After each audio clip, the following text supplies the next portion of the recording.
Miss Marichu T. Servito.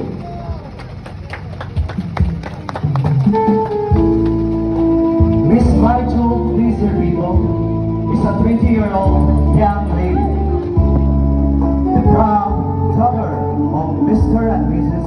Prudencio T. Servito.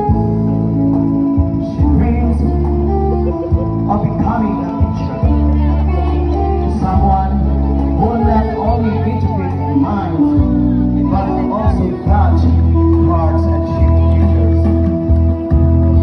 She's now one step closer to fulfilling the dreams as a second-year college student, taking up Bachelor of Elementary Education at the University of Eastern Philippines, Rawang Campus. She believes in embracing the journey and cherishing every moment along the way.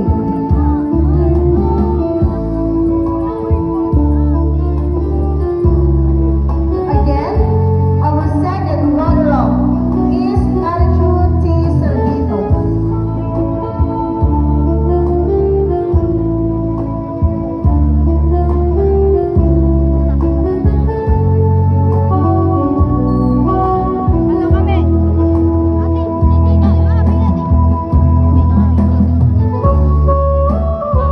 To beat the shots of our second runner-up and to hand over the bouquet of our second runner-up, may we call out the proud